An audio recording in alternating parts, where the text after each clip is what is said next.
This is Nesreen Ballut from Yahala Voice. I'm here at Anshe Emet Synagogue with Rabbi Michael Siegel. He's a senior rabbi here.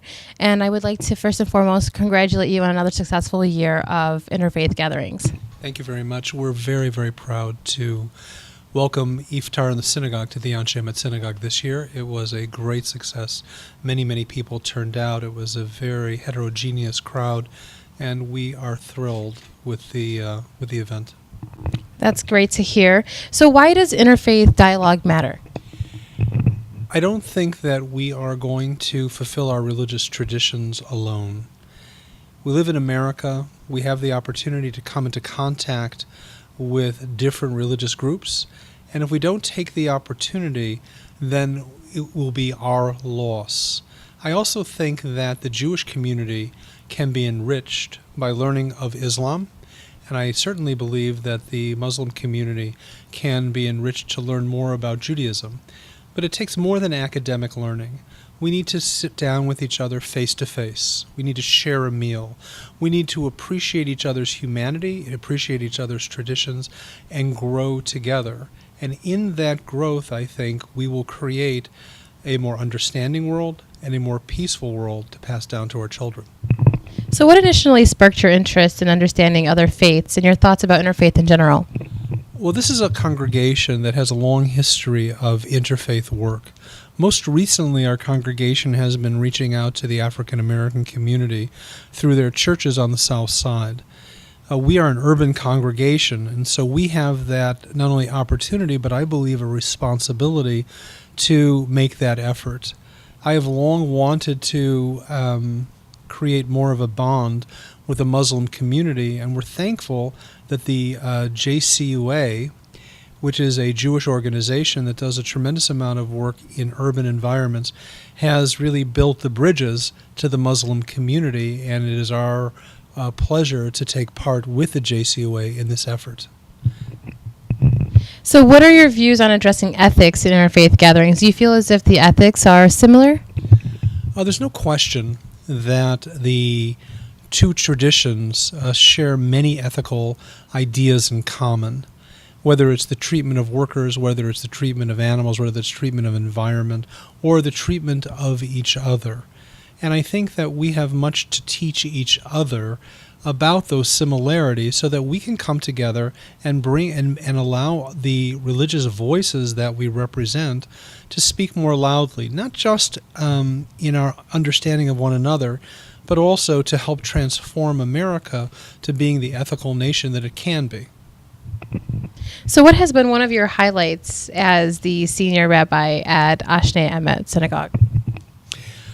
Oh gosh, I've been here for 30 years, and I take great pride in the fact that our congregation is located in an urban environment. We have worked on a whole variety of issues, and I think tried to make a difference in our community, whether it is through the important work of hunger, and we do a tremendous amount in that area, whether it's through interfaith. It is an opportunity to be true to our tradition, and I think to be true to our own story. Anshe Emet means people of truth. But in the Jewish tradition, the word truth is spelled with the first letter of the Hebrew alphabet, Aleph, the last letter of the Hebrew alphabet, Taf, and the middle letter of the Hebrew alphabet, Mem.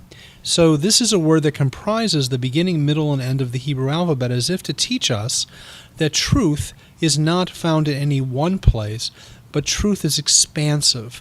And if we're open to the truth, we can be enriched in that idea.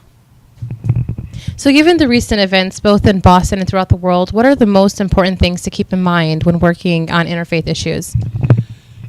I think that when people are afraid, their tendency is to paint with a very broad brush. We quickly deny the humanity of other people, or as we would say in our traditions, we deny the spark of God, the image of God, on each other's face. And we begin to characterize others and understand them as if they are one, speaking with one voice and acting in a unified way. we deny them the diversity that we allow ourselves. Jews are very familiar with this, and the history of anti-Semitism is well known. One thing that has happened in America is that bias against Muslims, which has been tolerated in our society for a long, long time, has now come to a level of abject racism. And I think we see this over and over again.